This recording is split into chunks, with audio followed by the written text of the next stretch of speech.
The village of Enari was known far and wide for its fierce warriors, its rich lands, and its unwavering adherence to the traditions of the gods. It was a land where valor was honored, beauty was celebrated, and the gods' will was law. And in the heart of this great land stood a woman whose name struck fear and admiration in equal measure, Princess Adaobi. Adaobi was the jewel of Enari, a woman of extraordinary beauty and unmatched strength. She was not like other maidens, who spent their days weaving baskets and singing by the river. No, she was a warrior, a leader who had commanded her people through countless battles. Her victories were legendary, her name sung in praise during every festival. Men desired her, women envied her, and elders spoke her name with reverence. From the time she could walk, Adaobi had shown an unnatural strength. While other children played in the fields, she wrestled with young warriors twice her age. When she was barely a maiden, she had led her first war and returned victorious.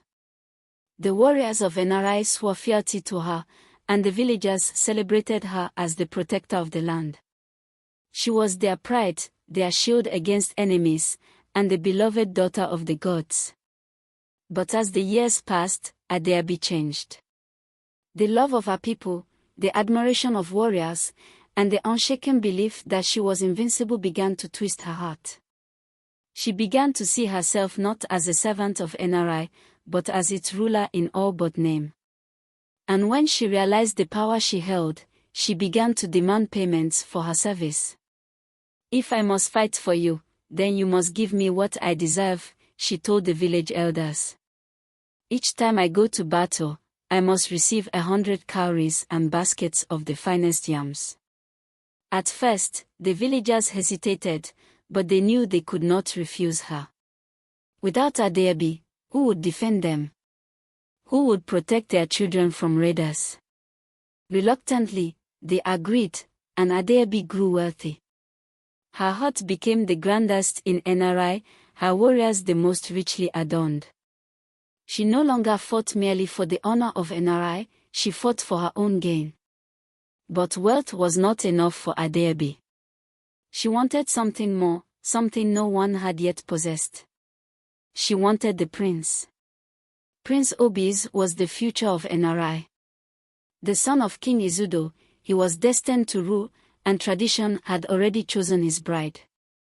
The gods had selected a maiden named Olama, a kind and virtuous woman whose lineage was blessed. Their union would bring forth an heir, a child who would lead Enari into a golden age. But Adaobi did not care for tradition. She saw Obieze and decided that he would be hers. Confident in her beauty, her power, and her riches, she pursued him with cunning. She whispered sweet words into his ears, enticed him with promises of a future ruled by strength. Though Obieze knew he was bound to Olama, he could not resist the fire in Adaobi's eyes, the allure of her beauty, the intoxicating presence of a woman who was feared by all. They became lovers in secret, their passion hidden in the shadows of the great silk cotton tree. But the gods see all, and the land of Enari began to suffer. The rain ceased, the rivers shrank, and famine threatened the people. The gods were angry, and the elders knew why. When the king confronted Obieze, the prince was ashamed. He knew his affair with Adaobi was a betrayal, but he was too weak to resist her. The gods demanded that he marry Olama and restore balance to Enari. But Adaobi would not allow it. She went to the king, standing before him in all her power and arrogance. "If you force Obieze to marry Olama, I will no longer fight for Enari," she declared. "The enemies of this land will come, and without me, you will fall." The elders gasped, for they had never heard such blasphemy. The king, wise and aged, studied Adaobi for a long time before speaking. "You are strong, Adaobi, but do not forget that the gods are stronger," he warned. But Adaobi did not heed him. Her ultimatum left the elders in turmoil. They feared the wrath of the gods, but they feared war even more. And so, against tradition, against the will of the gods, they agreed. Adaobi married Obieze and became the queen of Nri. But the gods do not forget betrayal. At first, Adaobi believed she had won. She sat beside Obieze as his equal, adorned in the finest coral beads, ruling Nri with a fierce hand. But her victory was short-lived. Months passed, then years, and she remained barren. The whispers began softly, then grew into a storm. The gods have cursed her, the villagers murmured. She will never bear an heir. She defied the gods, and now they have forsaken her. Obieze, once entranced by Adaobi's beauty and strength, began to resent her. Without an heir, his rule was uncertain. The pressure of tradition weighed heavily upon him. And so, when a new maiden, young and gentle, was chosen by the gods, he did not resist.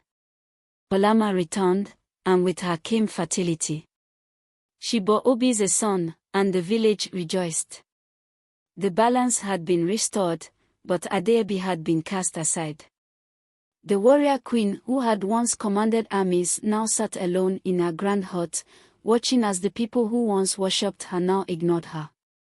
Her beauty faded, her strength waned, and the whispers of admiration turned to ridicule. She was nothing now. No power. No love. No child. Regret settled in her heart like a heavy stone. She had abandoned her true purpose, betrayed the gods, and now, she had lost everything. One evening, as the sun bled into the horizon, Adaobi walked alone to the sacred river. The same river where she had once bathed in victory, where warriors had sung her praises, where she had whispered her forbidden love to Obieze. She stepped into the water, feeling the cold embrace of the gods' judgment. She thought of her past, of the girl who had wanted nothing but to protect her people, of the woman who had let greed consume her. The villagers found her body the next morning, floating like a fallen leaf upon the river's surface. The elders declared it a warning from the gods. The people mourned her, not as the queen she had become, but as the warrior she had once been. And so, Adaobi's name lived on in Nri, not as a legend of victory, but as a cautionary tale, a tale of ambition unchecked, of power misused, and of the gods who always have the final word.